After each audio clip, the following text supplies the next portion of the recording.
Welcome, gents. How y'all doing? Hello. Welcome back to another fine Sunday evening on TSP, even though it's Thursday. When you see this, it'll be Sunday. So before we get started here with Lewis's story, I guess we got a few announcements. I want to thank our Patreon members, our show sponsor, Charlie over at Single Tree Barbecue, just everybody that supports us, everybody that's bought this book for $20. All proceeds go to the nonprofit that we started, Minutes Wisely, where we send veterans, first responders, and Gold Star family members to sporting events, which I just got off the phone with the Detroit Lions, and I'm not too happy with them right now. They're trying to take my tickets away from me. What? I'll get to that in 1 second. I think I'll just talk about it now. So the guy sent me an email, and he was like, "Hey, Richard, we don't like it when you sell or give away tickets. The tickets are there for you to enjoy, and I see you only went to one game last year, so if this keeps up, you could possibly lose your seats." What? So I said, "Whoa." Are you serious? Yeah, so I called him up, and I was like, I have a specific guy that I talk to, being a season ticket holder. Guy's name's Adam. Yeah. I said, "Adam, man, I just got your email, but here's the deal. I live in Tennessee. I bought these tickets through my nonprofit, and every Sunday, a veteran, first responder, or a Gold Star family member goes to the games on us. This is like kind of perplexing for me." And he was like, "Oh, well, thank you for being transparent. It's not really my decision. It's the upper echelons." And I said, "Hey, listen, can I talk to somebody? Can I send a letter that you can put in my file? Something?" He's like, "Yeah, let's start with write a letter, explain what you do with your tickets. I'll put it on your file." And I said, "Man, I'd feel much better if I could talk to a superior about this, man, because if my tickets are taken away from me, that'd be heartbreaking. I mean, I literally worked my ass off to purchase these tickets Yeah. to give them away to deserving people. Like, first of all, I understand where they're coming from because the Detroit Lions are very successful the last year, which is very odd because they're never successful. But they're looking at people are buying tickets and reselling them for 4 times as much, scalping them. And I get that, because then you're ruining it for all the dads that want to take their children to the games. Instead of spending $100, now they're spending $500 a game. I get that, but that's not what we're doing. We're literally giving our tickets away. Occasionally, I'll sell a big game to generate some funds to put back into the nonprofit, but I'm not doing this to profit off them. And the guy was like, "Well, is there any way you can go to any games this year?" I'm like, "Dude, I live in Tennessee. Not only am I doing this for Detroit, my executive board is working tirelessly to purchase tickets for the Tennessee Titans, the Nashville Predators, the Chicago Bears. Man, I'm trying to grow this thing. There's no way in hell I could go to all these games.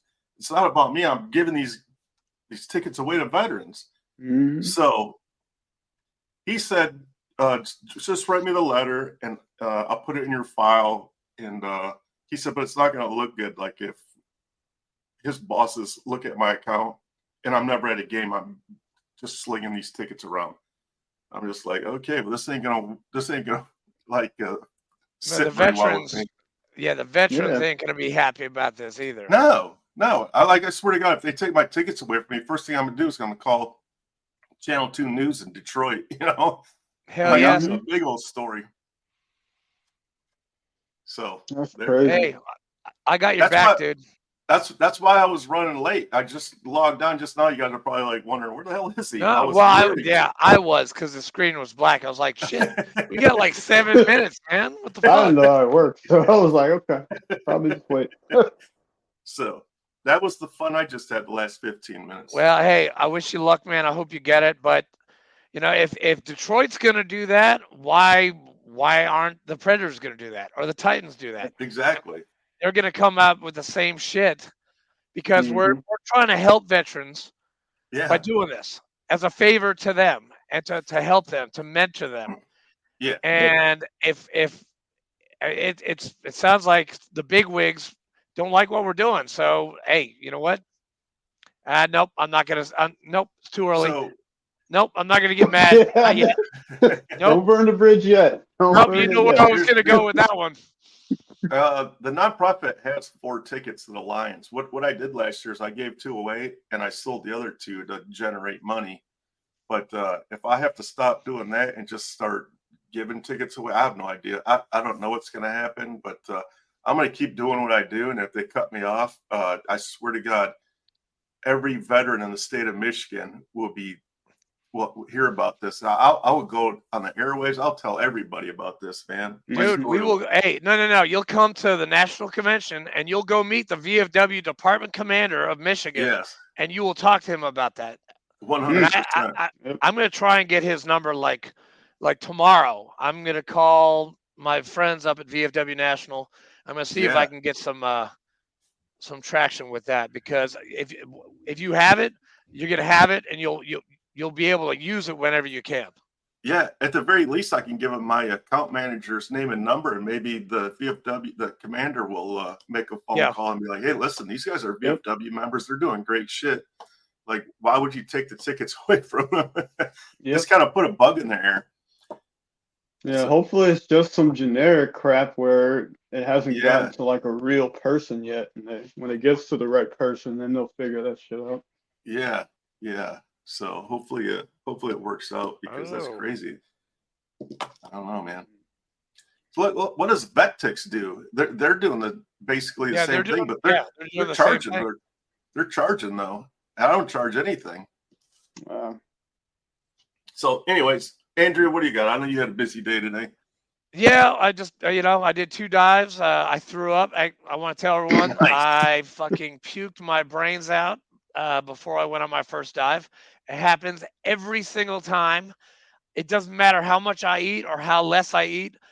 That I don't have my sea legs anymore. I threw up. I went down 75 feet. Visibility was like 24 feet, man. It was awesome. I saw barracudas. I saw angelfish. Wow. It was awesome. If you guys are ever in Panama City, you have to go see my fraternity brother. He owns a dive shop. It's called Panama City Diving. Mention my name. Go see Captain Pat Green. He runs a great shop, and he's got 2 boats, the Steel Slinger and the Narcosis. I was on the Narcosis today. They're 46-inch boats. They fit like 9-10 people at a turn. And they've got like 7 different sites you can go to.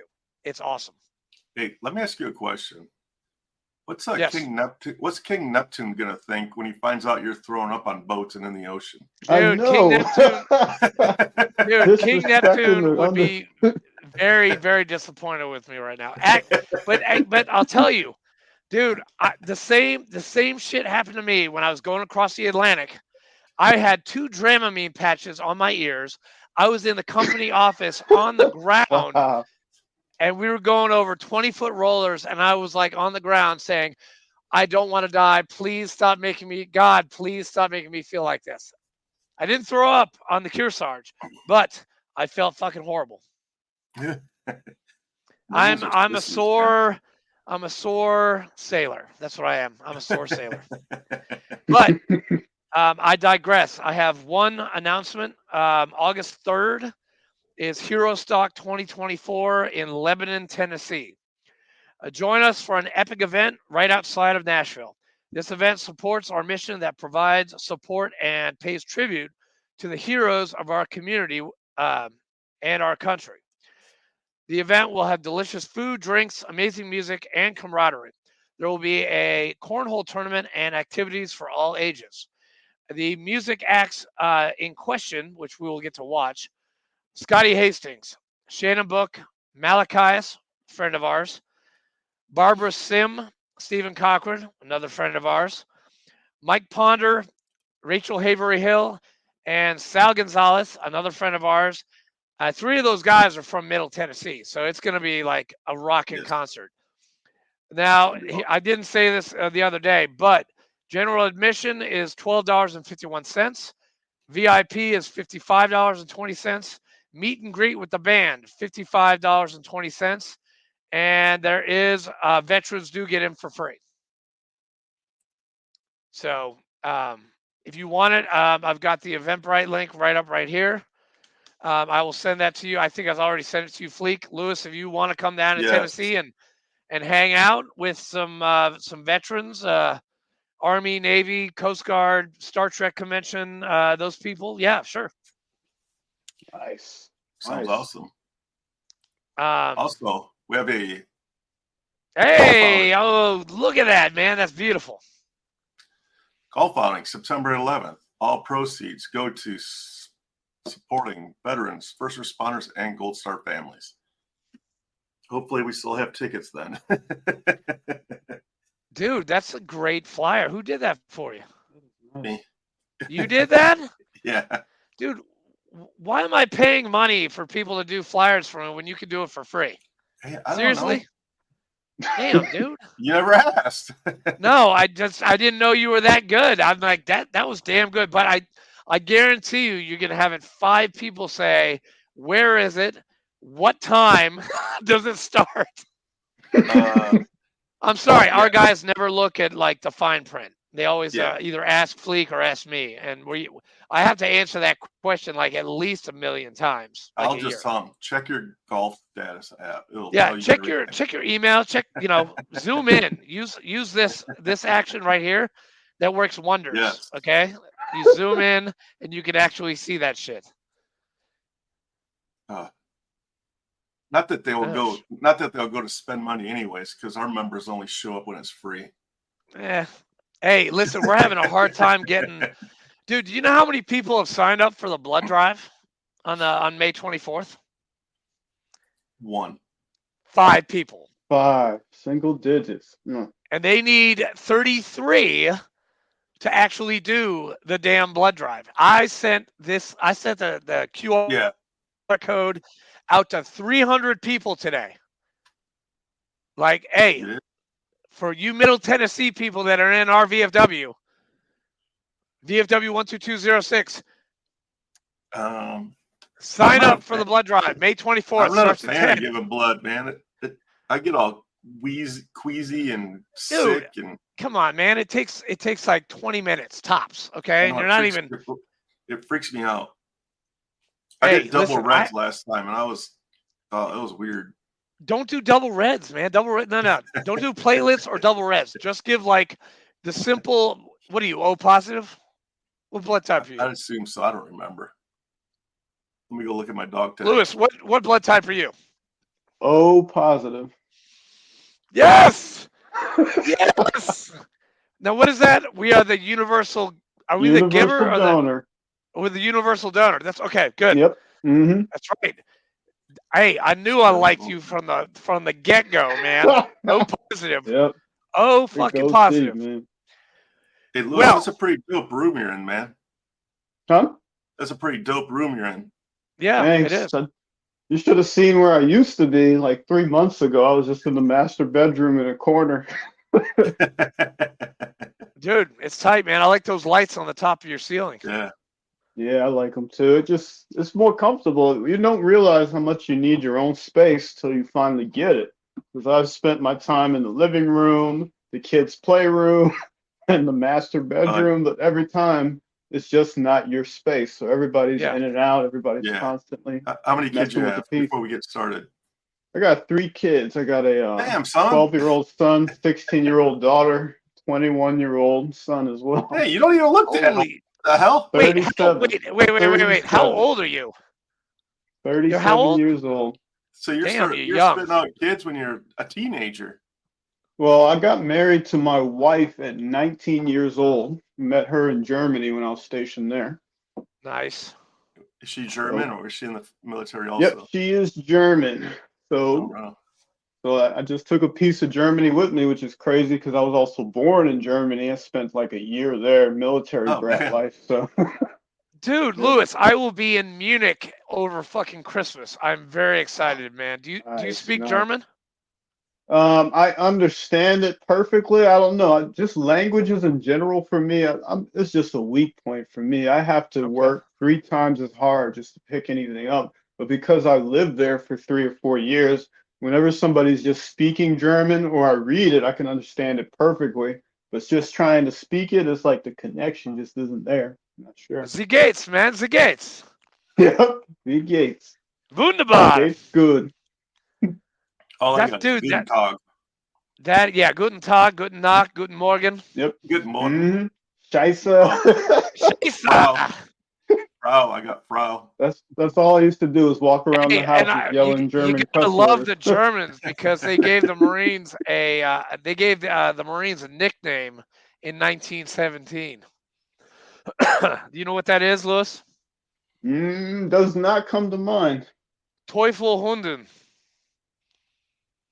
Teufelhunden. I know dogs. What's the first part? Devil dog. Oh, nice. Nice. I know. That's Is that the yeah. Is that where Devil Dog came from? That is. But you know what? Now they call us crayon eaters now. So Yeah. we go You from went backwards.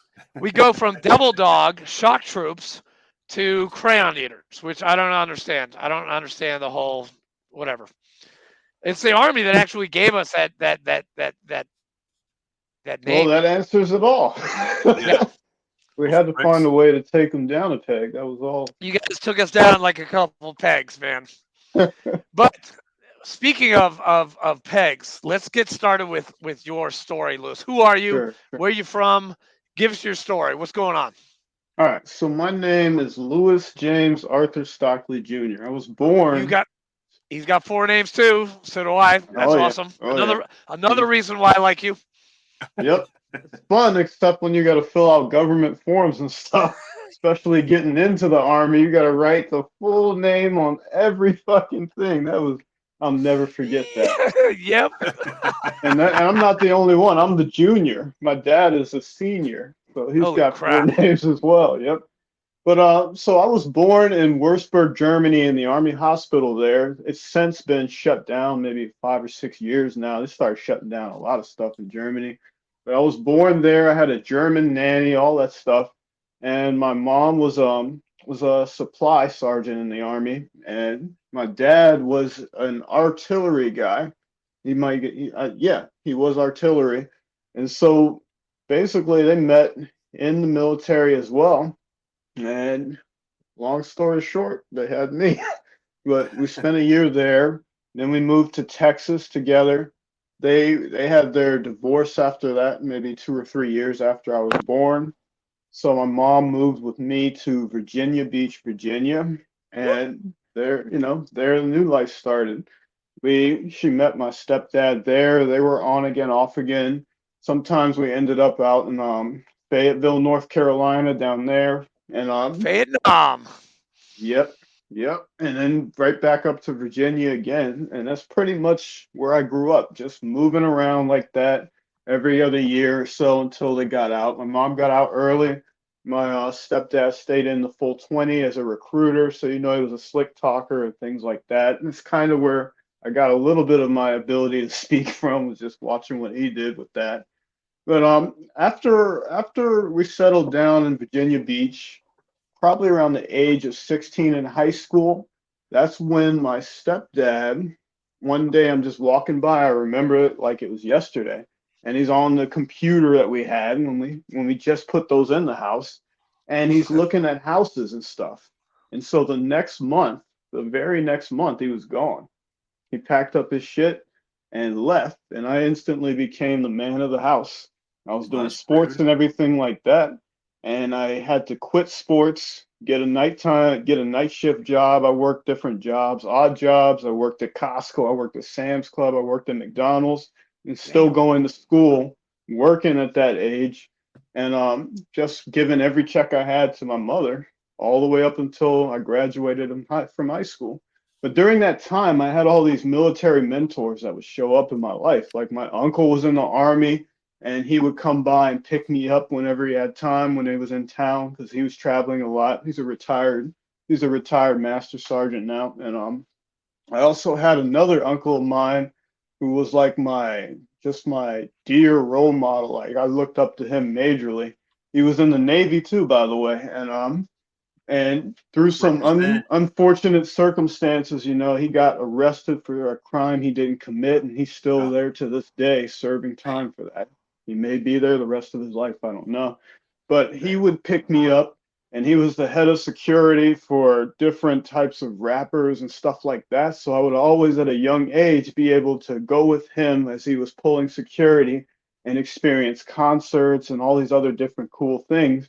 And just through those role models, I got to see what military guys could be like, you know, the positive side of it. Because my other uncle would come by in his flashy cars and slick talking and all that, and be like, oh, I need to join the military. But funny thing is, right after I graduated from high school, I still didn't join the military. I said, I'm going to try out a semester of college and see how that goes. But I saw how much it costed. I saw what the environment was like, and I just didn't vibe with it. So after a semester, I just came back home, signed up to join the Army. And that was an adventure in itself. My first real, I guess, example of what a solid military guy would be like was my recruiter. He was a 75th Ranger. He had the tab on and everything. Whenever I had to look at him, I'd look up because he was just tall as hell. But this guy became kind of like a father figure for me. Throughout all of those times in high school and everything like that, even though I'm working and doing school, I still had enough time to get myself in trouble. So I was basically part of the street racing scene down there in Virginia Beach. And I would build cars with my buddies, just 4-cylinders, racers, and stuff like that. And we would race for money. That's what I did. So I had 5 reckless driving tickets. Somehow, somehow never got put in handcuffs. They always took a look at me and just gave me another shot, you know, gave me another chance. I don't know, maybe somebody up there was looking out for me. But yeah, I would get pulled over, get those reckless driving tickets. And ultimately, it did cost me my license after I joined the military. So I spent my first 2 or 3 years in Germany walking. Everywhere I went, I couldn't get my license back. I'd have to fly back and go through all the process to try to get it back. But this recruiter, we were kind of broke, pretty much, as you can expect, living with a single mother and everything. He recognized that I was a pretty apt, you know, potential soldier. I was extremely smart. I scored like a 120 or higher on that ASVAB test. Jesus. It got his attention majorly, and he started to say, I need to take a second look at this kid and see what he wants to do. And ultimately, you know, he put on his Class A uniform because I had fines to pay for these reckless driving tickets. My mom couldn't afford it. I damn sure couldn't afford it. He put on his Class A uniform, told me, wear whatever you got that's neat and clean. You know, as a teenager, we just got whatever we have. And he walked into the courthouse with me, spoke to the judge, said, this upstanding young man wants to join the military. Can you help him out? Can you reduce his fines? Do whatever you can do so that we can make sure he actually makes a turn in his life. You know, he changes his life. He just gave this really nice speech. And the judge took that and said, okay, we'll reduce the fines. You're going to join, right? You know, he gives me one of those looks that makes the back of your head tingle, you know, like, oh, he means business, right? And I was like, yes, yeah, I'm going to join for sure. And then, you know, up until this time, that recruiter had not told me that he was going to pay for the tickets. So I'm thinking in the back of my head, okay, cool, he reduced it, but there's still no effing way I'm going to be able to afford to pay these fines. We walk out to the bag. He's like, let's go up to the cash register. I'm like, oh, man, do I tell him I can't afford it right now? He didn't even ask. He pulled out a card out of his back pocket, paid all of my fines for me. And I probably wouldn't have been in the military if it wasn't for that. Wow, is amazing. There was no freaking way. So that was my introduction to what it would be like to have a strong, you know, masculine mentor from the get-go. And then from there, it was it. I knew what I wanted to do. So I went to the MEPS. I went through that whole process of picking my job. They wanted me to be a weatherman. You know, they wanted me to pick, you know, a lot of the sciencey type jobs with that ASVAB score and the potential. and I knew what I wanted to do. I wanted to start a career doing something with computers. So I knew there was an IT specialist gig that they had, and I fought hard for it. I said I ultimately had to go so far as to start walking out and say this was the job I wanted. If I can't have it, then I'm heading out. I get out of the MEPS place, walk through the double doors, and whoever that career counselor or whatever is, he runs through the doors. He's like, look, there's an opening. One job just magically opened, Oh and yeah. you could have it. It's But, funny how that they were works. also like, but if you want this job, you're going to have to sign up for a minimum of 6 years straight. So so that was it. I signed up for 6 straight years, got a bonus, got in, and I shipped off to basic training, a couple months later in January. So the Where'd you biggest go? things, I went to not Fort Jackson. Yeah, I believe it was Fort Jackson that I went to. Jackson, South Carolina. Yep. Nice. January Yep, what? Jackson. What was the date? Do you remember the date? January what? I think January 15th. I know it was cold as shit. And when we did our FTX, snow on the ground, brother, it Hey, was full on snow. listen, We were like I don't want to huddling hear together shit. for warmth. I left January 28th and I went to Great Lakes, Illinois. Yeah. Ooh, up north. Oh, yeah. Yep. Hey, Yes. June 21st, 2004, Paris Island, South Yeah. Carolina. It was fucking hot as Hot. balls. Yep. I Some bet. brown recluses are down there too, man. Yeah, I Yep. saw a couple of those bites happen. Yeah, so I go to basic, and the crazy part is, I'm like, I did track in high school. I'm like running, working out. That's one of the gifts for me. Working out, training has always come natural to me. It's my comfort spot. Even now, I go work out. Even today, I got off of work and I went straight into the gym they have in my work building and just started working out. So I'm like, this is going to be no problem. But week 2, Fort Jackson has this run we do for PT every other morning. It's about 3 or 4 miles, the run is, and in a certain section of it, 20% through the run, there is this massive fucking hill, but it's actually like 3 hills, right?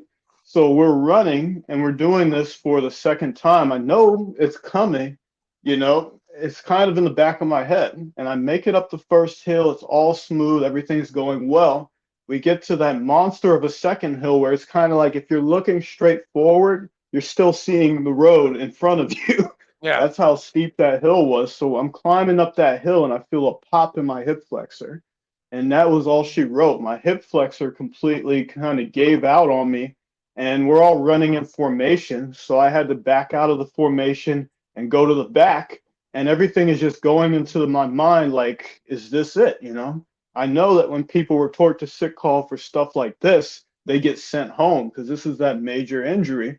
And what I ended up deciding to do is I said, I'm in the back. These guys are slower. I'm injured. I could just jog with these guys and push through it. And so, long story short, the entire basic training, I just kept going, pushing through with that same exact injury. And it was kind of like I knew that I wasn't going home. So I said, instead, I'm going to deal with the pain. I'm going to stretch when I can. I'll keep going and make it happen. So there were many nights where that thing would be stiff and hurting and I'd be crying and stretching it out. But I'm like, if I go to sick call for this, I'm going home and I'm not going back there. I know what the guys at home are doing right now. They're racing, doing drugs and all that stuff. And I knew if I get around that environment, it's over. So I said, I'm going to keep pushing through. By week 11 or 12, it kind of hardened over. So I went through all the different stuff, gas chamber, throwing grenades, shooting weapons, pugil sticks, all of that stuff with that injury, just busting through the whole thing. If you want like a master class in grit from basic training on. So after basic training, which I successfully graduated and everything like that, I started at Fort Gordon just learning my job, learning all the IT stuff. And we were still doing PT and everything there. That went very smooth. There wasn't any issues there. I met a lot of brothers that I still talk to this day. And at the end of that, it was a huge class of probably like 50 guys in this group. And they decided, we need to figure out where to send y'all. We're going to split half of you and send you over to Fort Campbell. And the other half, we're just going to ship you guys off to Germany. So I'm like, I was born in Germany. I would love to see Germany. I'm crossing my fingers. And they were like, yep, you're going to Germany. So they packed us all up. And that ended up being my first duty station was Mannheim, Germany, which I guess since now has been shut down. But that was my stomping grounds there. I ended up joining a command unit there, HHC unit, Signal. And we were basically in charge of 24/7, just keeping all the networks in the European side of the theater secure. So at any time in the night or day, there was always somebody on staff. We were doing 12-hour shifts and just living it up, learning my job, doing everything I needed to do there, doing small deployments here and there to places like Romania and Kosovo and things like that. And through all of that stuff, I had a lot of different mentors. I effed up majorly so many times.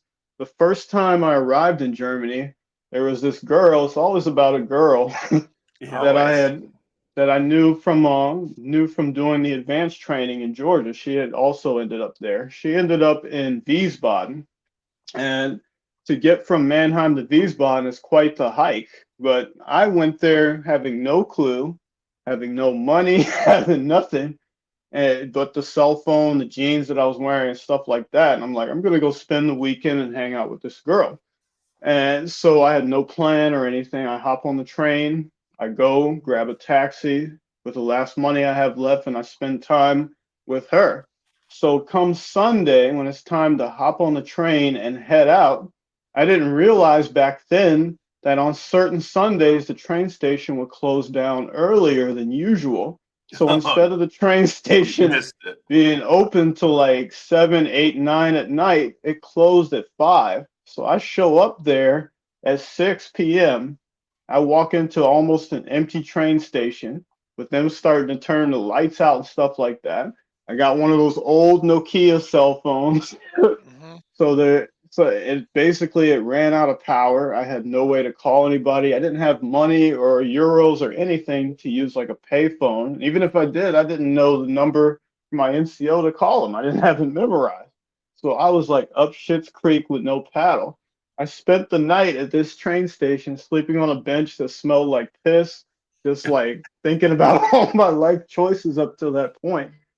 And then when I finally, when the train started up in the morning, I get woken up, by the trains pulling in. But formation was supposed to have started around 6:30 in the morning. I walk in looking in jeans and a shirt and everything at 9:30. My NCO, who I still talk to this day, he's an amazing guy. His face is just red, and he's like, "Where the fuck have you been?" So I got smoked. Lots of exercises happened that day. He had me doing counseling statements, had me write an essay about how it's proper to prepare and all this other stuff. Oh, man. I got the father figure care package, I guess you would call it. Because remember, father figures weren't really a thing for me. Like, even though I had my biological dad, I would speak to him on special occasions like birthday or Christmas, and he would send gifts. There was no real connection, no real influence, no real chances to learn about that side from him. So I'm basically growing up in the military, learning how to be a man, learning how to be prepared and all that stuff. And so back then I was pissed off at him. I was like, man, how could he just be so mad about this? Like, it's not even that serious, like a teenager would think. That's what I was thinking, and then when I started to look back at it later as I got older, I was like, he was actually worried that my ass was going to end up dead somewhere or things like that. He was actually worried for my safety, but he became, kind of that figure. He stayed on top of me the whole time, and I became a much better soldier, a much better person just because of, falling under him. And he since, has gotten out of the military, and it's kind of crazy because what he does is real humble. He works at a factory doing IT stuff for them, but him and his wife, just about every other year, they adopt kids. So they adopt kids that, if any skin color, it doesn't matter. Him and his wife, they just bring them in with lots of love. And he's so far had 5 or 6 kids go to college. Like these kids are living amazing lives. He just got so much love to give. And so that's what he was back then as well. He was like that as well. So it's just crazy to see how that happened. But that was my first real big screw up. You know, I had a bunch of them. There was also this moment where I would go out and I would club a lot with my roommate, who was probably 6 or 7 years older than me, had been there a while. Yep. So he was like, so the first night I show up as his a lot of clubbing roommate. for this guy. Yep, me too. And I had no clue what the club was because back in Virginia Beach, I didn't do that. I would just fix cars with my friends in our garages or whatever, and we go race. That was what I did. I didn't drink, I didn't smoke or anything, even though the people around me were doing that. I had no clue at all what dancing and going to the club would actually be like. I avoided it like the plague before. And I was going to avoid it that time, but he drags me out. He says, "We're going to the fucking club. Let's go." You know, he's like, "Get dressed, we're going." So I have no clue where we're going. He knew every step of the way. Like he brought me on the train. I rode the train for the first time, all of that stuff. We go to this club that's called the Downtown. I don't know if you know that one, but it was the Downtown. It was out there in Wiesbaden. And while we're there, the craziest thing happens. Like he goes off on his own. This is what he would do. I have never been there before. He's like, "Well, good luck." And he goes off in that direction, goes to get drinks, hang out with girls and stuff like that. I'm like, okay, well, what do I do? You know, I have no clue. So I see this woman out there on the dance floor wearing a white dress. I'm like, a white dress in the club? Okay, that's interesting. And she's dancing. I walk up, I start dancing with her. We didn't really talk much. But then some 200-pound chick wearing high heels takes the heel of that shoe she's wearing and steps on her big toe, like an excruciating, just like so her toe is just torn up. So I did the chivalrous thing, you know, and I picked her up and I carried her to the common area where they had like a nice fountain. This is a fountain indoors and stuff like that. And we sit at this fountain and we really started talking and we hit it off, you know, so well that she gave me her phone number after that. But we leave the club with I leave the club with my roommate, you know, say goodbye and everything like that. I didn't call her. What? I never called her. And so this woman, we had MySpace back then, and I was on there. She found me on MySpace. And started talking to me on there. She's like, "Why haven't you called me?" You know, and through all that, we became friends for about a year.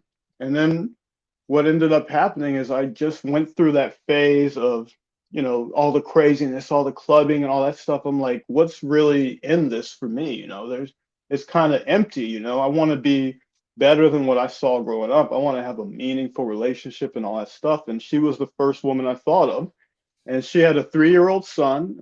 I came up with some shitty excuse. I'm like, "You're working on your apartment, right? I'll come over and help you put up wallpaper." That was my excuse to come over and hang out. And that was my wife. That woman ended up becoming my wife later on. We've been married for 17 years now. So first time in the club, that's when I actually met my wife. Congrats, man. But with how I conducted myself for that whole year, just, you know, clubbing and all that stuff, she could have easily said, "I'm going to move on. You know, this might not be the guy for me." But she actually stuck in there and was my friend and was giving me advice, saying, maybe you want to stop looking at these girls in the club trying to find what you're looking for. You know, maybe that's not the right place. She would drop hints and stuff like that I just wasn't trying to hear at that time. But eventually, you know, it hit me. I guess I just had to get to that right place. So, you know, that's the part that I treasure the most about Germany is just, you know, that I met my wife there. My first oldest son, the one who's 21, he is her biological son. He is my stepson that I've adopted. So he has my name and everything like that. And, you know, I never really thought of him as my stepson at all. I just raised him as my own from the beginning.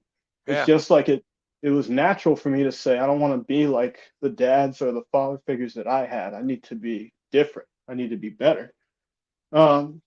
So that was kind of like the nice, smooth period of my military career. So we spent about 3 years there, 3 or 4 years there. And, time is coming up for me to pick the next duty station. And that's when I get assigned to Fort Campbell. So I ended up going down to Fort Campbell. Yep. Joined the 101st Aviation Battalion, Nice. 101. Yep. 5th 5101 is what we were. So we had the Kiowas, we had the Blackhawks, and they were basically a quick reaction for everything.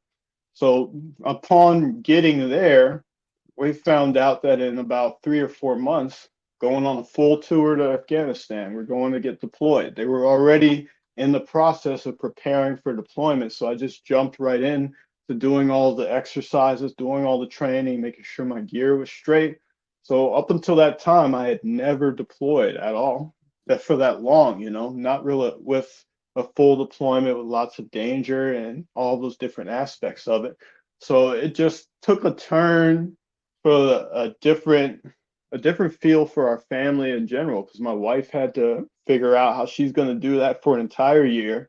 She speaks amazing English, but she still doesn't know anybody there in Tennessee. So she's got to figure all that out. And I'm going to have to bond with my unit and just make sure I survive out there. And so, long story short, we prepare, we deploy. When we get out there, we go into Kandahar, that Air Force base, the shit pond and all that. And our base was called Fob Wolverine, and we were probably about 20 minutes from Kandahar, 20 minutes by helicopter. That's how we did everything. So for us, it was pretty much a blessing that we didn't have to go on the convoys and risk all the roadside bombing and things like that. But they would still take shots at us and things like that from the helicopter. And I don't know why these dummies would try to launch mortars and stuff at the helicopter. You just can't explain it. But yeah, so we ended up there.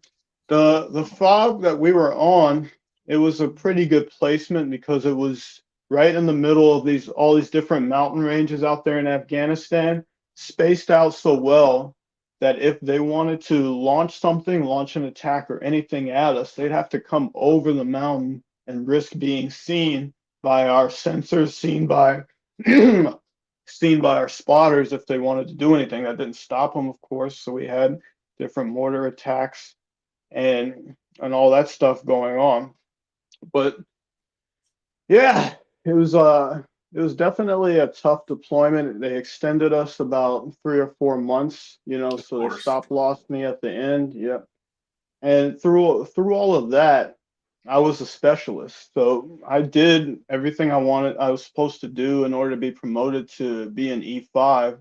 But because of how popular the job, they basically said there's no space for you. There's no space to promote you there. Mm-hmm. And so I made up my mind at that point that maybe it's time for me to start planning and looking for the next steps. So even through Afghanistan, while we're doing 12 to 14-hour shifts and all that stuff, I still found a way to pull out that computer and start working on my first bachelor's degree, in IT, because I was like, okay, if this isn't going to work, I need to start moving towards the next step. So, we go through the whole deployment, lots of different attacks and stuff occurring and things like that. And at the end of it, they finally decided to say, like, we want to promote you. We see you've been working really hard and you've been a specialist promotable for like 2 years, blah, blah, blah. But at that point, I said, I'm done with the military because I just don't think that's the way to go. It's just so far behind. So they do this thing where you go to the Army board, the promotion board, which they told me this is an order. You don't have a choice. You're going to go to this promotion board. And so I went to the promotion board, and you got superior officers and NCOs sitting there. You got the sergeant major sitting there, and you're supposed to say the soldier's creed, right? And just start reciting that. That's the first part of it before they ask you questions and things like that. They basically said, okay, so we're going to start asking you some questions. And right then and there, I said, I'm going to stop you for a second and respectfully let you know that I don't plan on staying in, so I don't really see the point in going through with this board.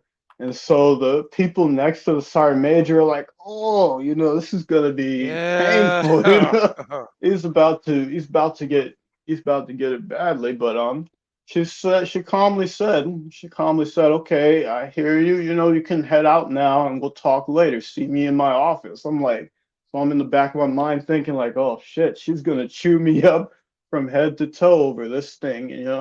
And what ended up happening was something that just changed my whole perspective of what a good leader's supposed to do. She said, I'm not here to judge you on that decision at all. I understand that you want to get out and everything, but what I want to make sure is that you have a plan. Do you have a plan for what you're going to do when you get out? And so I spoke with her, and she actually helped me to plan what I was going to do when I got out. Ultimately ended up trying to get a government job and stuff like that.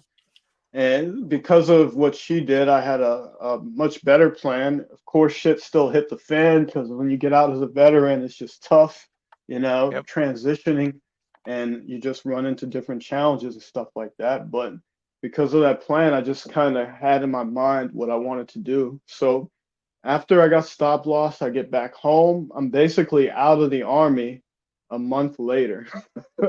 Like a month later, I'm already out of the Army, on terminal leave, turning in all my gear, doing all of that stuff. Never really haven't experienced any of this. We get out. My wife is pregnant with my son, with my second child. And, we needed insurance and stuff like that. The money was starting to run out. The TRICARE and all that stuff, once you're officially out, that's done. You don't have any health insurance unless you get it through another job. But I was still having a tough time finding a job, finding a way to get into the government and all that. So I'm doing all these different odd jobs and stuff like that. And we're like, we need insurance because the due date's starting to get closer. We got to get these OBG appointments going and all that stuff. And so I started looking around, and some guy was like, I'm a veteran. I can help you get insurance, right? He's like, trust me, I'm a veteran. He's like, if you pay these thousands of dollars up front, you get locked into this plan with like 20, 30 pages of fine print in there and all this stuff, and she'll be covered. You can hand them that insurance card, and everything will be covered. So I'm like, he's a veteran. I could trust him. I don't have much world experience. I mean, I joined the military at 17, and that's all I knew. So I pay this man thousands of dollars up front. He disappears. Like back then, you could cancel phone numbers, you can cancel email, you can go off the grid, and that's what he did. The phone number was disconnected, the email got no response, and I never found that guy. And so what ended up, we found out that the insurance was shitty was we went to her OB appointment, the first one. They do the sonar. We're all happy. We're excited about, my son is doing good. He's healthy at that point, things like that. They're like, you hear the pictures, all that. We go out to the front desk, hand him the card. And the first thing she did when she ran the numbers and stuff is look back at some other lady behind the desk, say, can you come take a look at this? We're like, okay, that's weird. What's going on? And then that lady says, can you guys come back around to the office? Let me talk to you. She said, long story short, none of this is covered. It doesn't cover a thing. I don't know who gave you this insurance, and it doesn't cover any of it. So in order for you to have everything covered from now all the way up to when he's born, you're going to need $20,000. $20,000 that we did not have for sure. And so my wife is in tears and everything like that. Luckily, we were in Tennessee at that time, and Tennessee has different programs. Like there's a Blue Cross program where it's under certain circumstances with certain income, you can make sure at least my wife and son and all that is covered. So we found out about that a couple months later, and I got her signed up there, and we were able to do everything we needed to do with the state-run health program doing that. And in the meantime, I'm trying like hell to get an IT job somewhere, driving back and forth to Nashville every other day, just doing that hour and a half hike down to Nashville. That's a pain in the ass. That's a pain in the ass. Yeah. And then, I get as a veteran, I'm like, I'm going to do whatever is necessary. I'm going to keep driving. Somebody's going to see the value. But so I go down this one time. I go to Dell, right? I go to Dell, and they got contractors and stuff that they hire there.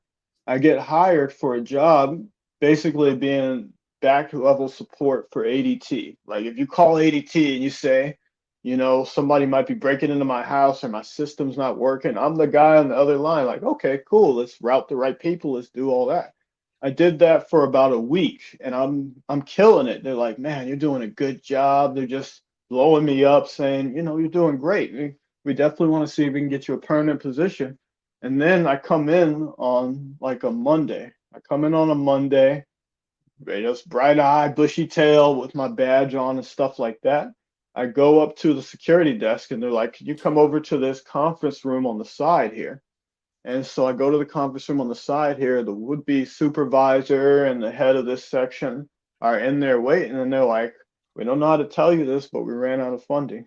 So a week on this job, and they're like, we ran out of funding, so we're going to have to kick you to the curb. And then I had to do the shame walk with them escorting me up there to get the few things I even had on my desk up there. So I'm walked around by everybody.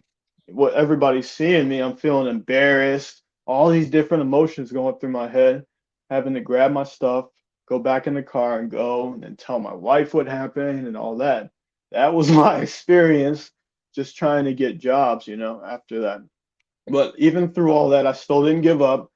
I had a couple months left on the bachelor's degree, so I just kept hammering away at that.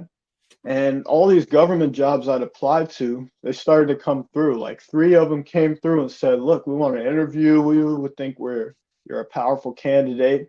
So let's see what's going on here, And what ended up happening is the one that got my attention was this Department of Justice job where they said, we will fly you over to DC next week so you can come meet all the guys, see who you're going to work with. They like really made the pitch for me to come and get this job.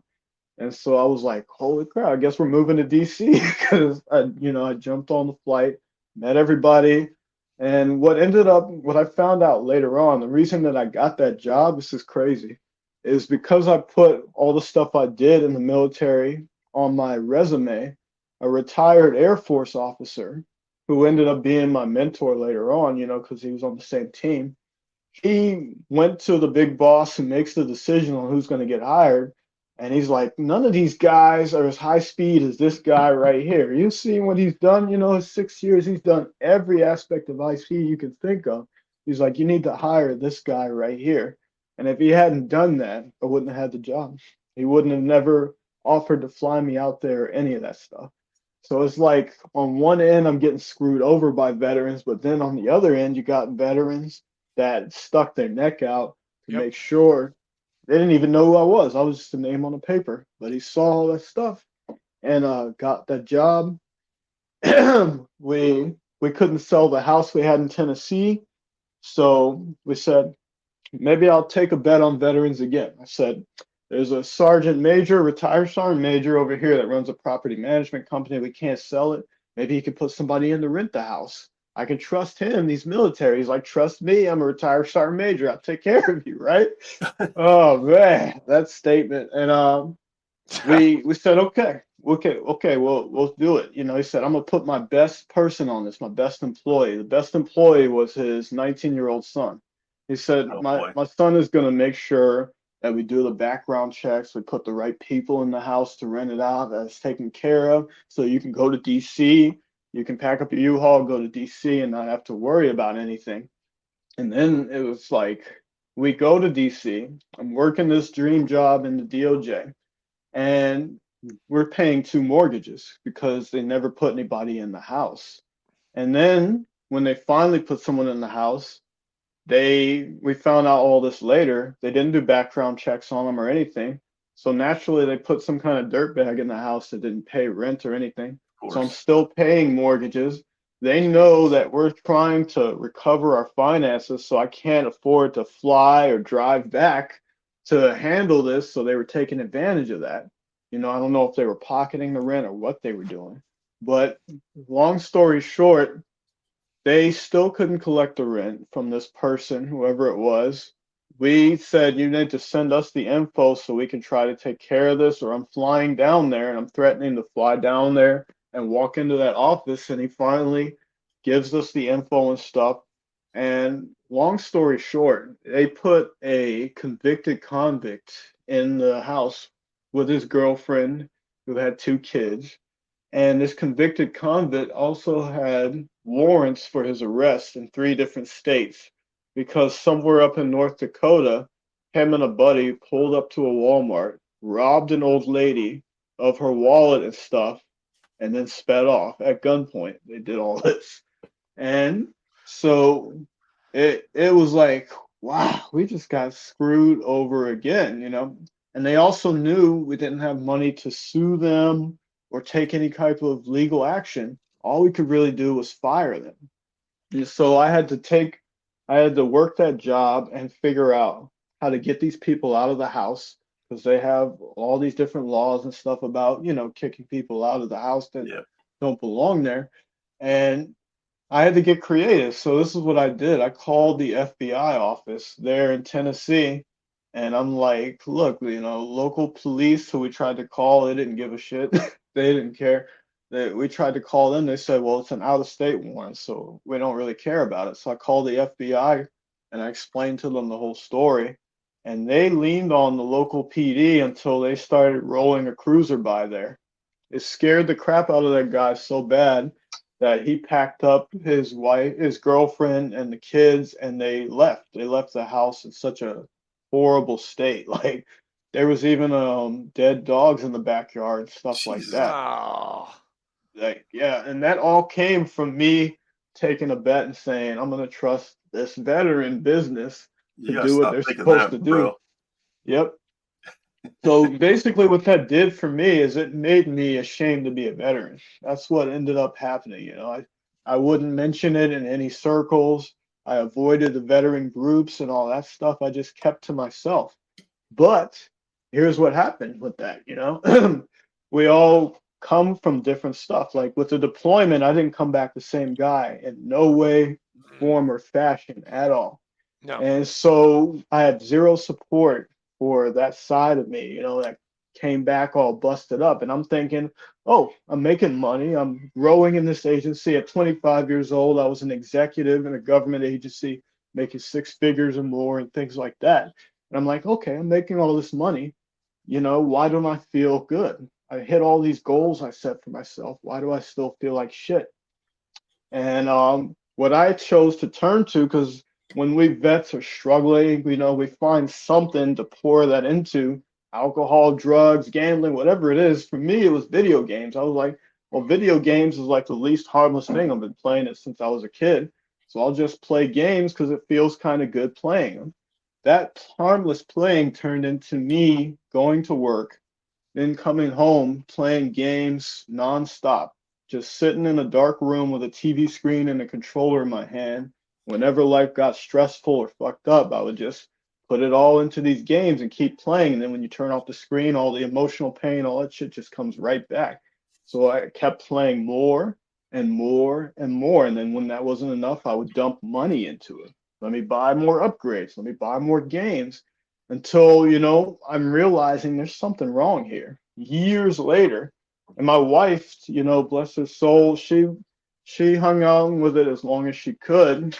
But the last straw for her was I would make all these extravagant video game purchases, thousands of dollars a month, and I was hiding it from her. And she's like, well, we could use this money to save, use this money for food, use this money for all this other stuff.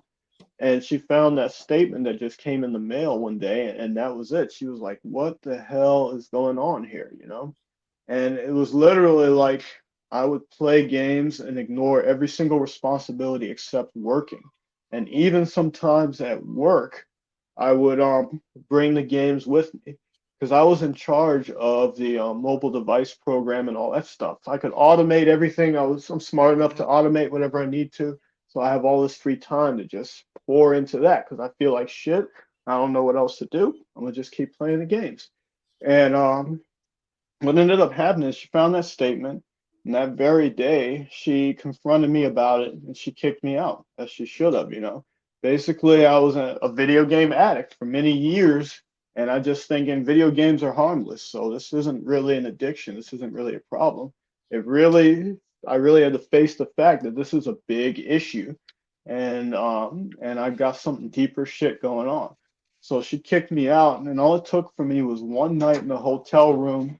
I'm sitting there looking at a duffel bag next to me with my clothes or whatever I grabbed, and I said, nah, man. I looked back at everything and I'm like, oh, I can't live this way. This is not it. Something's truly wrong.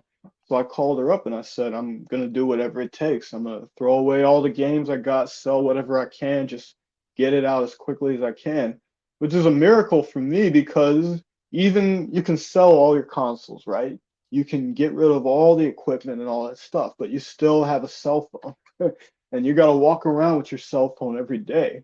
So I was always like fighting this temptation to install games on my computer, install them on my phone whenever life got hard. But I started with a therapist at the suggestion of my wife, and the therapist helped me work through addiction. Then I realized when I was in Afghanistan, my most favorite memories was getting up in the morning with my unit and doing P90X and doing stuff like that. So I was P90, like, oh man, P90X. yes, sir. Jesus, that's a long time P90X. ago. Yep, that's what we would do. We'd get up in the morning and work out and do P90X. And then until later, because this fob we went on, this fob didn't even exist before we showed up there. We built it from the ground up while we were there, the infrastructure, everything. So there was no gym. That was all we had until the gym came towards the end of the deployment. So, I remembered that and I'm like, maybe I'll try that again. That could feel good. I like working out. So for the first time in I don't know how long, I'm like, I'm gonna go down to my basement. All I got is some push-up bars, a dinky pull-up bar that my wife bought me for Christmas a year back, and I'm like, I'll just do whatever I can with that. And I started working out, started training, started feeling a little better. Always fighting that pull to go back to the games, and then I would just lean into whatever else I could do to keep my hands busy, working on projects around the around the house and stuff like that. So the crazy part is this is the turning point for me. I'm still working on my recovery. I haven't touched a single game. It's been probably 10 years now since I touched a single video game. Even with my kids around the house playing games and doing all that, I don't want to stop them from, doing it. It's my problem, not theirs. Even with all that, I'm fighting and trying to get my health back. And we had a veteran friend of mine. He was MP for 10 years, and they would deploy every other year, his unit. So every other year, he is in the sandbox, guarding bases and stuff like that. He was like really fucked up. And he was living in New York, and his family just didn't understand what he was going through. I'm sure you guys have heard that before. And so my wife knew him too. She was friends with him when they were in Germany. And I'm friends with him as well. So we're like, we got November, December, and January right now. We're in the toughest season for vets. Like this is the time where most vets take their lives, Like that holiday season is a tough one to come through. So we're like, let's invite him over to the house and have him just stay here in a safe, comfortable place with people that understand what he's going through. That was the only plan. Just have him come stay in the spare bedroom and, be in a safe, comfortable spot where he can start to get himself together and figure out what he wants to do next, And every morning I'm getting up at 5. I'm doing P90X or Insanity or something because I'm starting to get used to the working out, so I'm trying to get more intense with it. And I'm playing music or I'm playing motivational speeches, listening to David Goggins or whatever I could find. And and I'm doing all of that, just basically building my own personal health up. And he comes down one morning at 5. And he's 300 pounds. So this big 300-pound guy comes down the stairs. And he's like, what are you doing? I'm like, I'm just training. It feels good. I want to get in shape. So I'm here training, trying to get over my shit, right? And he comes down, and just chats with me while I'm working out and stuff like that. And then after a week, he's like, can I join in? And I'm like, hell yeah, of course you can join me. So picture this 300-pound guy. I got that dinky, thin pull-up bar that my wife got me for Christmas. We're doing the P90X workout. He's like, all right, come on, we're going to do some pull-ups. And this 300-pound guy grabs that pull-up bar. He hasn't ever done really a pull-up before in years, right? So he grabs it, and the bar starts bending towards him as he's just struggling, and he gets his pin over that bar. I'm just screaming in the background at 5 in the morning, like, yeah, go ahead, keep going, keep going. And that became a coaching, like a coaching mentor relationship. That was the first veteran I ever helped. And so, long story short, me and him are training every day. We're eating right. We're listening to motivational content, reading books, talking about all the shit we've been through and all that. And he starts to get healthier. He starts to lose that weight. And then I started realizing he needs something. He needs something to feel better, right? So I'm like, what do you want to do? Like, what is something you would like to do next? And he's like, I want to join the police academy. So this MP that's been through all this shit is like, I still want to serve. So that shit, man, broke my heart. I'm like, okay, let's go for it. Let's go for it. So we trained. He gets down to 200 pounds, around 200 pounds, this guy. Loses all the weight, feeling amazing, feeling good. And by the time we're done, he heads back to New York. He applies to try to get into the police academy. And ultimately, he didn't get in. He didn't get in because, of his history with the deployments and PTSD and all that. They just weren't comfortable bringing him into the force for that. And he understood. But because of all the work we did, it didn't stop him. He started taking on security jobs. So it was becoming like head of security and just being successful in that way and just taking his life back. And, eventually he became a single father as well. He's currently a single father with a daughter. And he's doing his best. He's still thriving. And I like to think that because of that work we did, he helped me and I helped him, And so what ended up happening from that is I chose to become a personal trainer at first.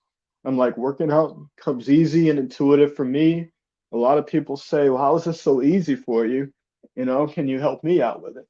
So I started posting a little bit on Instagram, like this stuff of me just trying to do push-ups and just struggling. I posted the good, the bad, the ugly, all that stuff. And in the back of, and I have social anxiety, by the way. So I'm like, oh shit, what are people gonna say? You do? They're gonna, yes, I do. I don't really see it, sir. I'll get to how I got over that. But I've had it since high school. I didn't go to a single event. I just hung around my brothers, building cars, racing. Only thing I went to was prom, and when I was doing track, I did track. That was it. I avoided different dances and social gatherings and football games. I'd just stay in my room. I wouldn't do it. And so that's what I was dealing with. I'm like, oh, what's going to happen? All this fear, all this stuff is going through the back of my head. But I kept on posting stuff here, and I found this community around working out. They just do calisthenics, them crazy guys. I saw a video of some guy doing crazy flips off of a pull-up bar, and I was hooked. So I started training in that. Posting that. I remember seeing that. Yeah. Yep. So I started posting on me doing that, and I built a family around that. Just a bunch of guys that were all training calisthenics, and they would turn themselves into athletes and go into competitions and stuff. So I'm still at this point. I helped a veteran. I'm training. I'm getting better, but I haven't tapped into any type of veteran community at all. I'm just like outside of that. And I find that calisthenics community, and I'm like, okay, there's something here. I start doing the personal training thing, and I start helping people learn calisthenics because it's easy because they can train anywhere, right? And I start getting good at that. I start doing well at that. But I'm like, when I help people do this, when we stop, they don't stay healthy. Like, what was it about working with that vet buddy of mine that let him stay good? What helped him stay healthy? So then I start moving into nutrition. I'm like, well, if it's not this, maybe it's that. So I experimented on myself. I did vegan, I did keto, pescatarian. I would take these different things and spend 6 months to a year eating solely like that.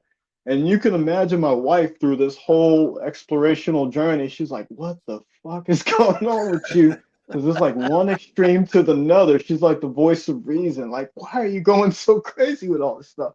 But I did all those different things till I found out the best form of nutrition that works. I would take pieces of everything and keep what works. And then I tried it on people I was working with. I'm like, okay, you're working out. Here's this little sheet. Eat exactly like this says for 21 days, and let's see what happens. So I'd have people healing from fatty liver, arthritis, and all this stuff by eating. I'm like, okay, cool. They're gonna stay healthy now, right? Nope. They still would fall by the wayside, you know. And so I said maybe it's mindset, and I started working with people on mindset. And here's the crazy part. I get to this point where I master all these different categories, and I can put together programs intuitively. Like you tell me you're struggling with depression and you're overweight and all these things. I can spit out exactly the things that you need to do by asking quality questions and just walk you through what you need to do to where you're motivated. Then we give you the plan, you start doing it, and you start healing, right? But at some point, I'm like, I'm charging people to do this. It's a business, right? And every now and then I'm always chatting. I'm starting to open up to the veteran community because I had this little turning point where even with getting off of the video games and stuff, I was still going off the deep end on the exercise side of things, Right. still looking for that extreme. So I joined a buddy of mine on Instagram who was a vet. He went through this program previously called FitOps, which is an amazing program. It's called the University of Health now, which I'll send you guys the info for it. Yeah, It might please be do. I can Yeah. connect you with the people that run it. They're amazing. So he said you should go. He kind of knew something was still wrong. He knew something was wrong, and I was going through it, you know. And so I said, okay, I'll take a look at it. And when I looked at it, it's like you come up there in the mountains up in Arkansas at their facility. You stay there for 3 full weeks. You don't pay shit. They pay for your flight. They drive you up to the facility and they get you around other vets and you do all these amazing things together. They have a psychologist specializing in helping vets right there on staff. My brother, John Martin, who I'd love to connect you guys with. He should be on Yeah. here. And he helped me like I just can't explain how much he helped me. The first time I sat down with this guy, he just started asking me questions, you know, like, what have you been going through? You know, I could tell you're definitely going through a lot of shit, and understand that it doesn't define who you are. He's that kind of guy that just knows what to say, and he knows how to connect. And here's the crazy part. He's not a veteran. He's actually just a psychologist that has worked with veterans for 30 years or more. And so he's the director of aftercare for that nonprofit right now. And that's what he does. He just reaches out, connects with everybody. He's very open. He's like, I love you, brother. How many guys you know will walk up and just be like, I love you, brother? He does that. And that's what he did for me. He's like, look, man, I love you. I I'm do like, that wait, sometimes. what? He does Yeah. that all the I time. do. Yeah. I mean, that took- Louis, hey, listen, I swear, man, I didn't mean to cut you off. Like, I just looked up No worries. FitOps. Very cool. That's very cool. Your story is fucking amazing, dude. I'm fucking riveted. All right, I really Oh am. yeah, Like we are this. over the time. I didn't even realize. No. And But I don't care. I don't care about the time because this is your show. But dude, you've been through so much, Oh yeah. and you've surpassed it. You've overcome it. And I swear, I think I got a veteran community that you can actually take this to help out. I would love that. It's I'd called the love to tell you VFW. what I'm doing too. all the Of VFW. course, the It's called the VFW. VFW Oh yeah. because Oh, yeah. one, we need it. Two, and see, I seem to recall that you went to Afghanistan, so you actually rate to go and talk to these people. Now, I would love to get you down to Tennessee and talk to some people. Like I'm now a Oh district yeah. commander, as you see right here. I'm now a District 5 Yeah. commander. So I get to have people like Fleek. He's actually going to come to our next meeting, district meeting, Nice. and talk about his nonprofit. I would love for you to come at one out of the 4 meetings that we have and talk Mhm. about what you're doing. Because Sure. I don't know. Are you like a fit ops like instructor now, or like continue on your story? So so What do you what want to do? happened is, let me tell you this one piece about it. This is Yeah, the please part that do. Yeah. changed my entire life. And it's something I had never gotten the opportunity to do since I got out. And they call it unloading your backpack. And my buddy Unlo- who told me to join this program, he I've didn't heard tell me that about phrase that. before. He did not tell me about that. He knew if he told me up front about that, I was like, no way, I'm not going to do that. He's like, well, they will teach you to be a personal trainer for free. They will give you a free certification because what they do is help vets find purpose through fitness. That's the moniker that they take on with that. Now it's purpose through health because they've done a lot more. They've expanded. But Yeah. he's like, they will teach you everything you need to know. They'll bring high level people, fitness influencers, trainers, and people in the industry there that you can learn from and be mentored by. We work out together every day. It's great. You should go. We go there. And a week into it, they're like, okay, guys, we're going to do something called unloading your backpack, right? And what unloading your backpack is this. You have like a campfire site type of setting, right? Where all of your brothers and sisters, all these veterans you've been training with for a week and bonding with, they're all sitting around in this dark circle, right? In the middle, there's a hammer. On the side of this sledgehammer, it says FitOps. It's like the coolest shit ever. And so at that point, we're like, okay, how does this work? And then one of the previous people that went through the program, because they only bring back people that went through to come coach and teach and stuff like Mhm. that, he comes up, he grabs his hammer, slams it on the ground, and just starts fucking unloading everything he's been through. Just sharing everything he's been through. All the deployments, stuff like how some kids were harmed while he was deployed, where they actually had to make that tough decision between a brother and shooting a child, things like that. They just talk about it all in this very, very safe space where it's only people that would understand, right? And so every night till we left, 2 to 3 people would come up and do that. And I'm telling you, man, I go up, I'm dreading it, social anxiety, all that shit. I'm like, oh, I don't know if I can do this, but I go up and I do it, and I tell a lot of stuff that I went through, like in childhood, where my stepdad was beating on my mother one night. I got woken up out of sleep, and all I see is him on top of her in the kitchen, and they're fighting. And I remember grabbing his white T-shirt and tearing it just to pull him off of her.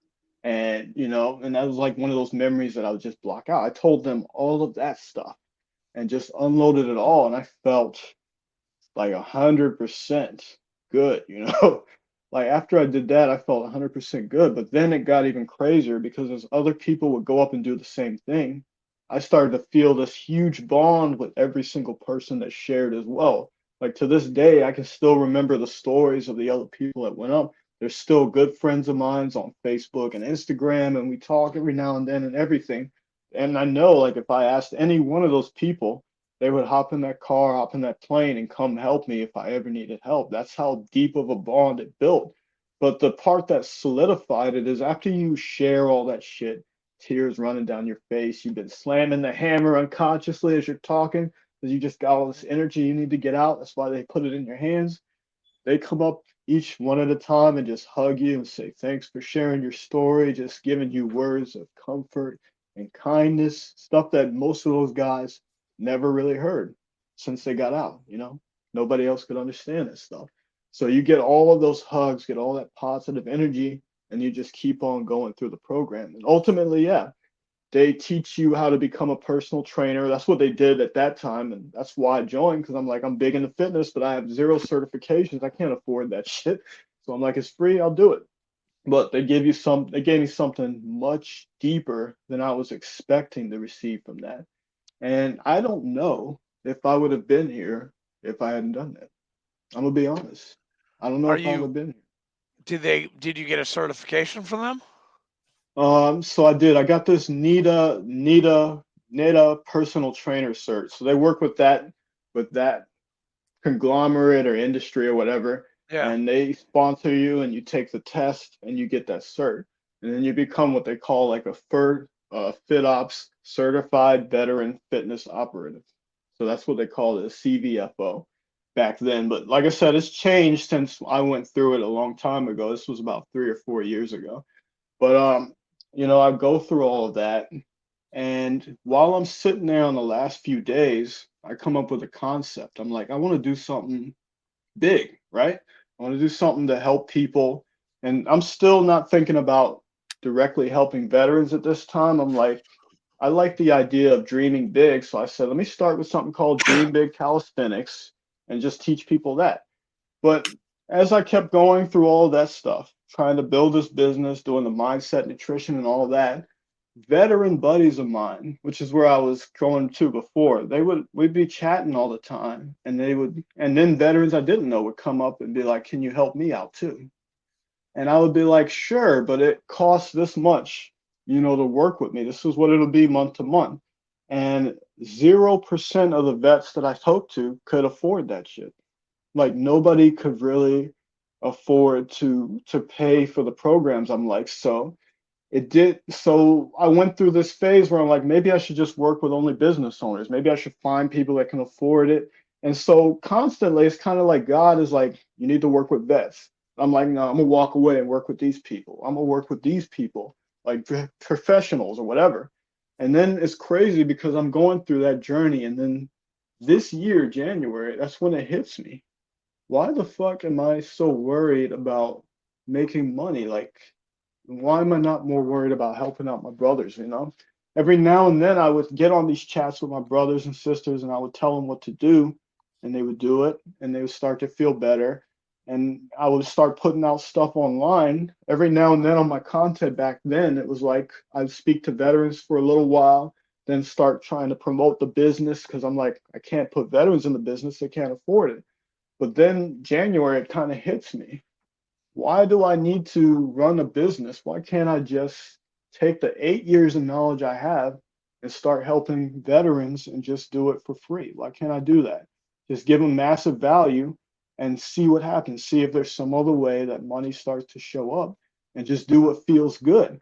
Because I'm telling you right now, it doesn't matter what vet I talk to. I get on the phone with a veteran, it's over. I'll be on there for hours just chatting with them, and I'll walk away like I just gained a million amounts of energy. Like I just feel energized doing that. If you told me I'm going to do that for the rest of my life and I'm not going to get paid for it, I would still be doing it. And I can't explain why. It's just built that way. So I'm like, all right, Fleek, this thing is called. That's a quote. That's definitely a quote for the book. That's definitely a quote for the book. That was a good one. Thank you. So here's what it is. I had Dream Big Calisthenics. Then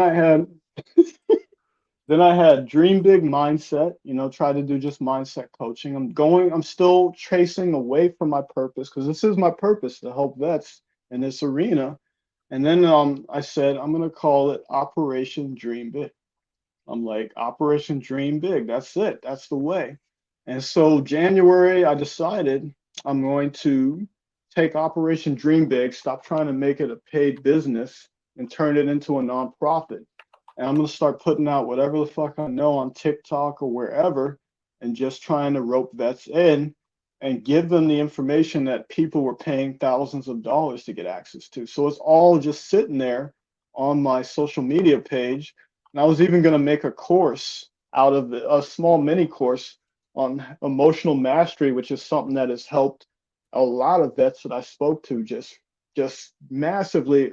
I took everything I learned, condensed it to make it simple, but you follow that and you use one of the methods I teach you, and you just start to feel better every day. When you start to feel the shit coming on, the reverse butterflies, you just don't want to deal with stuff, you get angry, whatever emotion you fall into, you do these things and you start to feel better. You do it more often, it becomes automatic, and you start to heal. You start to heal on your own. So I'm like, I need to put all this stuff out in a course or whatever. So I made this course and recorded it, and I was going to put it on TikTok for like $5 or whatever, just to make it cheap and just say, veterans, come here, join this, and then use that money to kind of build a nonprofit. But TikTok shut down that course, that course ability. So when you go in there to try to do it, they're like, oh, we're running updates for like the last 6 months. So there's no way to put out a course that way. So I'm like, God, what do you want me to do here? And he's like, this course needs to be free. It just needs to be out there. So that's what I decided to do, last week is I recorded, probably like less than an hour of stuff that basically takes you from point A to point B where you're not feeling like you're stuck in the shit anymore. And I'm just going to start putting it on TikTok, put a little playlist, and just try to get veterans to walk through that and start to feel good. But the concept for Operation Dream Big, the nonprofit, is going to be to take that and put it on steroids. I'm going to make an entire course curriculum online, and every vet gets in there free. And whatever they're looking for, whether it's to deal with ADHD, deal with depression, deal with anxiety, get healthier, learn to eat better, finances, all those different areas as I bring in experts and stuff, they will have access to just pick what they want to learn and start going through the process of healing. And then I'll build a community inside of there around it too. And then later on, I'll run retreats. I'll do veteran retreats, which my wife runs a pit bull rescue, and she's seen the power of putting an animal in another man's hand. I mean, animals is what she trusts more than people. She knows that because she has her own shit she's dealt with. And so we're like, let's do that. So the plan with Operation Dream Big, the vision is to build that online course with everything I've learned, take every single thing from my head and just dump it all in there, give it to veterans for free, gather up the results of it, the data of it. And then I've already, the connections for all this stuff came out of the woodworks already. And then I'm going to go to the VA and say, this needs to be standard issue for people getting out. When you get out of the military, definitely. You're going to log into this fucking course and you're going to learn what us veterans struggled 10, 15, 20 years upon getting out to learn. And some people didn't even learn it because they're not here anymore. They said, this is too fucking hard. I can't do it. They get to that place of apathy where they're just like, maybe it's better if I'm not here. They take their own life, which is something I explained in that emotional mastery course. When you get to that place of apathy, that's the place you don't want to be. Everybody thinks it's depression and anxiety, those lows in those areas.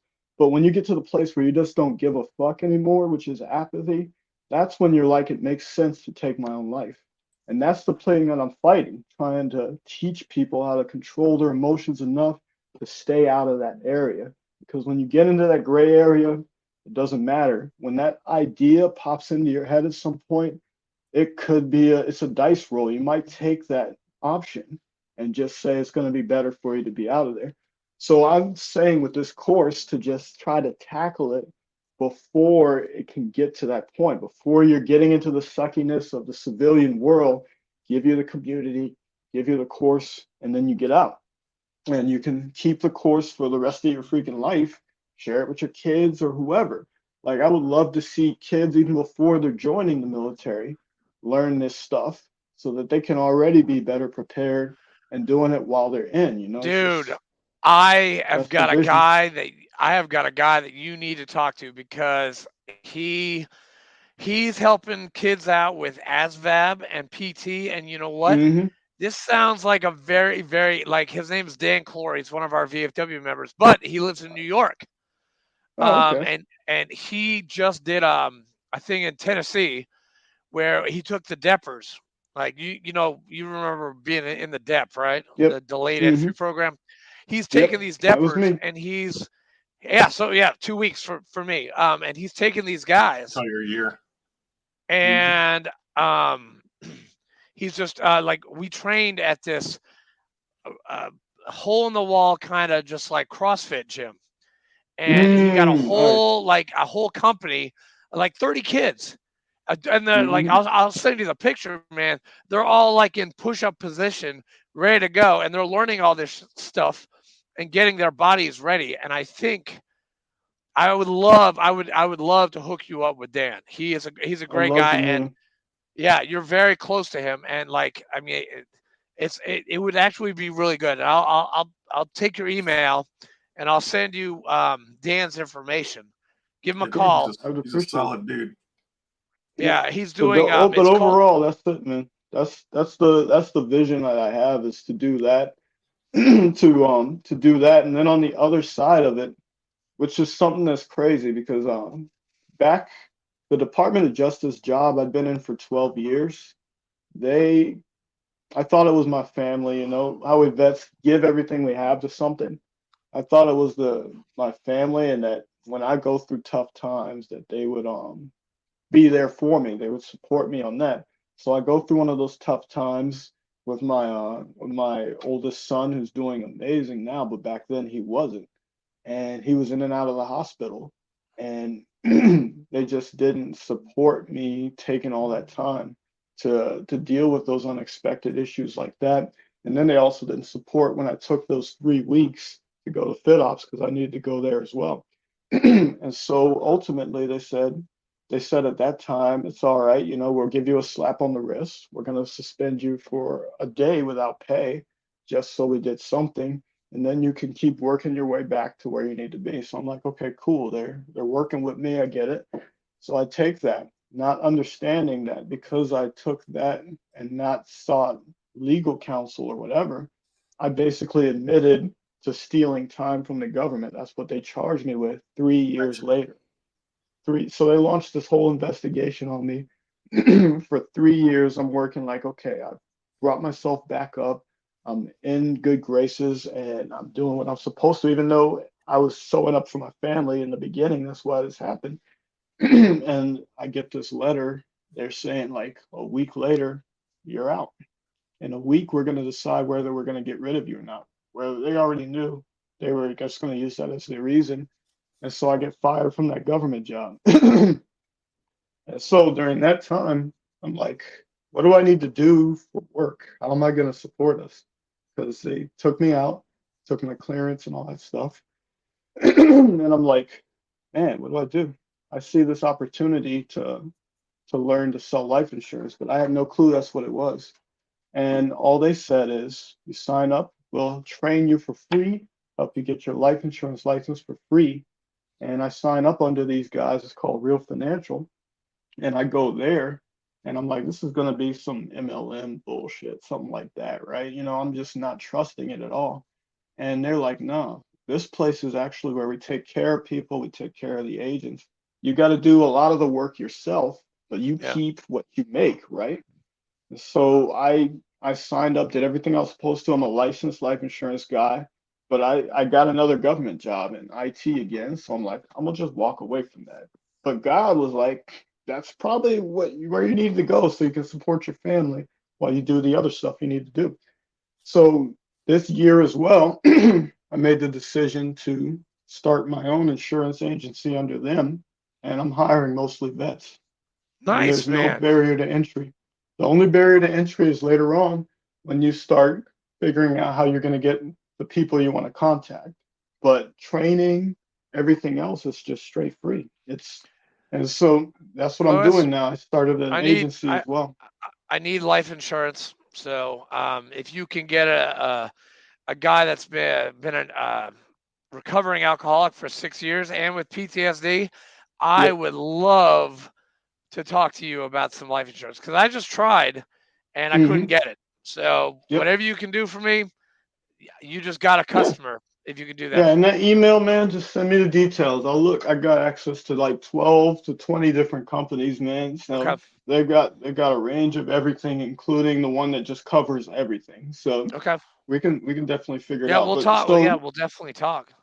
Hell yeah. So that's basically what I came to. I'm like, I'm gonna do the nonprofit.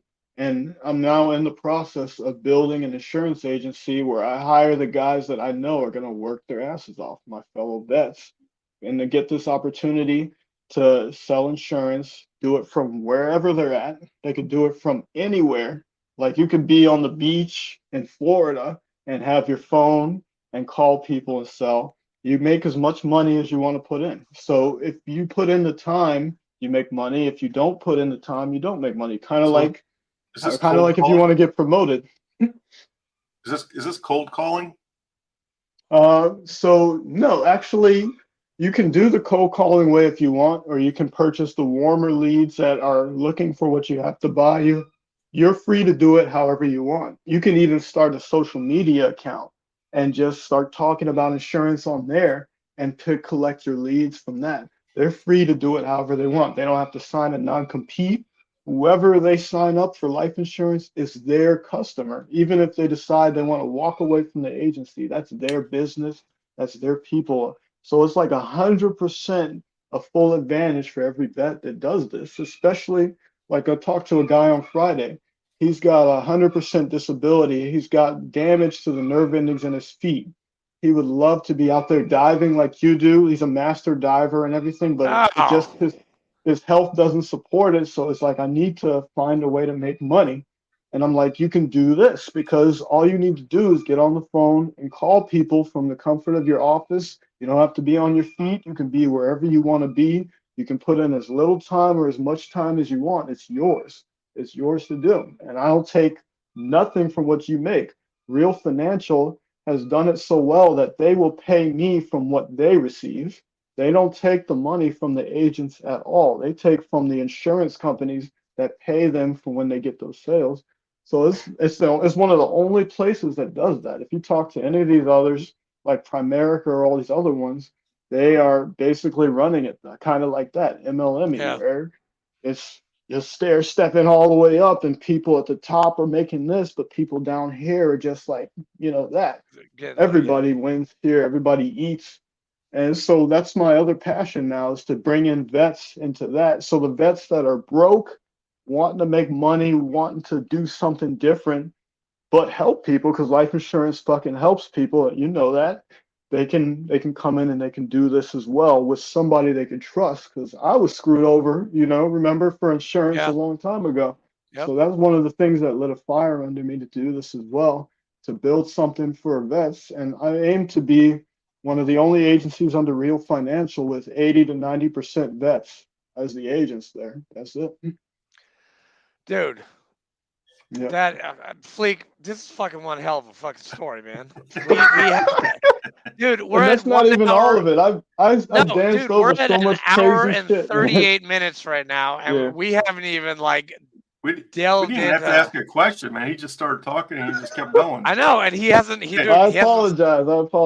No, dude, no. Like we said, hey, Mr. Social Awkward over here. Yeah, and it's your show, by the way, and you took clear advantage of it being your show, and it is. I mean, I was like, I can't believe you don't have a glass of water there. Like, after talking that long, I would definitely be fucking thirsty. Well, it's not me, man. I was born. I feel like this is what I was born to do. Like when I was struggling with ADHD in middle school, my mom had me going through therapy, had me taking Ritalin and all those pills and all that stuff. And I got to the point as a kid where I just knew I didn't want to do that shit. So I would fight off the therapist. I would throw away the pills or sneak them out, and I wouldn't take them. And she was like, we looked at each other in frustration one day, and she's like, this is not working. So we went back to the drawing board, and every fucking night we would sit at that kitchen table and we would go through all my homework. She would have me reading old English novels, Tom Sawyer, all these other novels. So I was extremely well read at a very young age.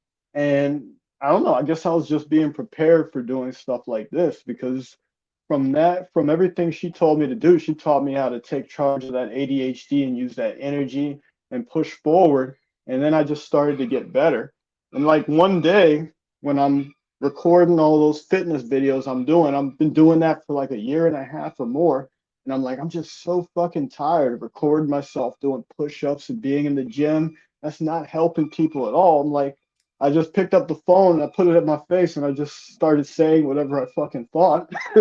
And that was it, man. I was like, and I thought, nobody wants to hear this shit. Nobody's going to care. But I just started doing that. That's people wrong. Were like, wow, man. A lot of people, dude, like, wow. That's wrong right there, man. A lot of people are going to care. I'm like pumped up. Like I was like extremely tired before today. Yeah, he's gonna go out and start working out now.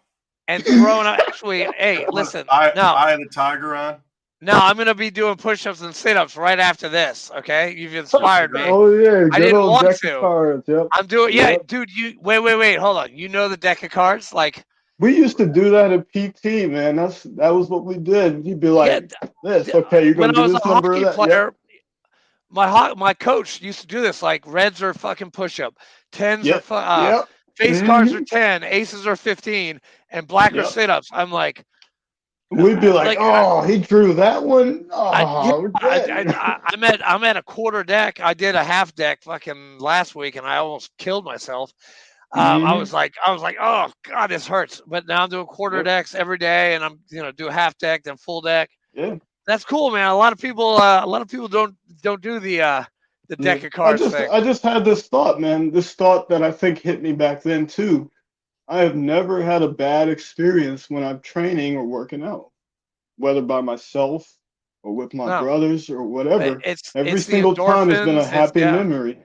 Yeah. So I'm like, that's it. I need to go back to that, Louis, we need a part 2, man. I'm sorry. It's just Hey, Louis, before we shut it down though, I gotta ask you. Oh yeah.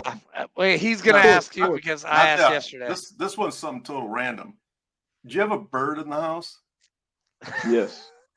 I hear something screeching back there, bro. See, this bird is like 20 years old, and the only thing she does is that scream or says the word hello. So you got to kind of pick your poison as to what you want to get screamed at you. You must have dog ears, Fleek, because I can't hear a squawking or anything. You hear screeching? No, I don't hear. I can hear it. It's kind of muffled because it comes through the floor, but yeah. Yep. Oh, the bird's not even in your room with you? No, she's downstairs on the floor under me in the bird room. So Fleek, you have superhuman hearing, dude. Well, I'm here. I got headphones on. But hey, Louis, this has been a treat and a pleasure, and you'll be getting an email from me probably in the next 10 minutes. But part 2, we're gonna go more into your service, and then we have a question that we always ask our guests, but we're at like an hour and 43 minutes. So I think people are like they're turning the channel, or they're going to turn the channel. So Fleek's gonna send you another thing, and we're gonna set you up another interview because we need to do a part 2 for you. Sounds good to me. So you want me to do it this time? Yeah, you do it. All right. So you meet this young man or young woman. He or she is about to EAS out of the military. Or ETS, like you guys call it. Yeah, ETS. Yeah. ETS. And you're sitting Marines, in the personnel Marine room and Navy is different. So you're sitting in the personnel office with this person. They're signing the papers, getting ready to hit the road, walk out the base for the very last time. What kind of encouragement, what would you say to this person as they're transitioning from the military life into civilian life? Whew. So what I would tell them is the top 3 things that I tell vets that have been struggling for fucking years to figure out. For fucking years. I'd tell them, number 1, you are missing the military for sure. Even if you got out on bad terms and you're like, I'm fucking over this. At some point, you're going to miss it. And so what you need to do is find a positive group to get around. So number 1, find a positive group of other vets who understand what you're going through, no matter what the organization is. Make sure it's a good one, because there's good ones and there's bad ones that just harp on the negative and then you get crushed. Find a good one, sign up, and get active in there. And then number 2, I would tell them, find just a small part of your routine that you can start taking over right now. You're going to miss that structure and that predictability of the military, so you need to put that back into your life as quickly as possible. I don't care if you're going to fucking go and do a 15-minute walk every day out in nature, or if you're going to read a book. Find something that you can repeat every day and build on so that you can start to feel better in that area. And then the last thing I would say is try as much shit as you can so that you can figure out, number 1, who you are and what your purpose is, because that's how I figured it out. I tried a bunch of shit until stuff stuck. And most vets are afraid to do that. What are they going to think about this if I do that? Am I going to crash and fall on my ass? Yeah, you probably will. But once you figure out what your purpose is, that pulls you away from fucking apathy and gets you into this area where you do the things you need to do on autopilot. I don't even have the desire to pick up a video game controller anymore, even though my kids are playing it, I'm seeing it, and I walk around the living room, I can function normally because I have this purpose. And I know that it doesn't serve that purpose at all. I'm like, but if I mess with that, then I can't help these vets. And I'm full of shit when I try to help them. So your purpose just naturally makes you feel better. And so when you get out, don't ever think that those 3 things are something you're not going to need. Just stack them up now. That's what I would say. Excellent. Well, Dude. Thanks for jumping on with us. Great story, Amazing. buddy. You did awesome. No problem. Dude, you did. And We're gonna get a lot of feedback on this one. I have a positive mentality about what's going on. Well, if it helps, I'm glad. That's all I'm trying to do now. I didn't even realize the time was going by that much. I was like, I thought it was Dude, just you were less on than an a hour. fucking roll. Like you, dude, Yeah. seriously, you talk more than some of our guests that we've had, like Dude, Vietnam vets, Korean War vets. Like it was like a TED Talk. it was like, yeah, this is a fucking TED Talk. Trademark TED Talk right there. Boom. Come after I guess us. it's just I dare the ya. vulnerability thing, man. I think that FitOps thing just busted that vulnerability false belief I had that that's gonna get me shit canned or whatever.